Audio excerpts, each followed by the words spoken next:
ఇప్పుడు ఉన్న రాజకీయ పార్టీలు ఏ రకంగా ఉన్నాయంటే, ముఖ్యంగా తెలుగుదేశం పార్టీ ఇది ఫస్ట్ నుంచి కూడా అది నిన్న కూడా పవన్ కళ్యాణ్ చెప్తాడు, హేతు ఇతనే చంద్రబాబు నాయుడు.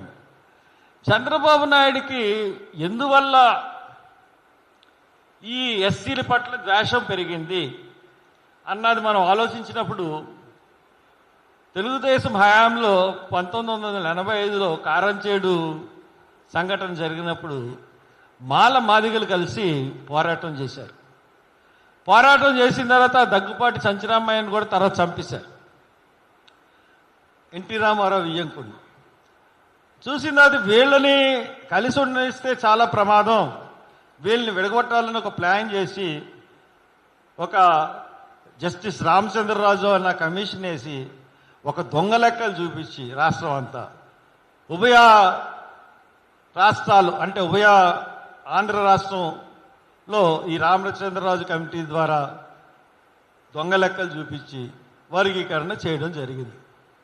చాలా కాలం వర్గీకరణ జరిగిన తర్వాత ఆ వర్గీకరణ హేతుబద్ధం కాదు, కరెక్ట్ కాదు, ఇది 341 ఆర్టికల్కి విరుద్ధం ఇది కాబట్టి అని సుప్రీంకోర్టు ధర్మాసనం కొట్టేసింది.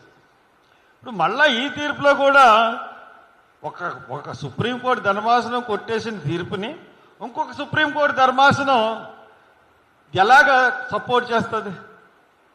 దాంట్లో అక్కడ బేలా త్రివేది అన్న జడ్జి ఆవిడ క్లియర్గా చెప్పింది, 341ని టచ్ చేయకుండా దీని జోలికి మనం వెళ్ళడం కరెక్ట్ కాదు. 341 టచ్ చేయాలంటే పార్లమెంట్లో 3/4 మెజార్టీతో మనం రాజ్యాంగ సవరణ చేసి దీన్ని చేయొచ్చు. దానికి అన్ని పార్టీలు ఒప్పుకునే పరిస్థితి పార్లమెంట్లో లేదు. కాబట్టి దొంగదారిలో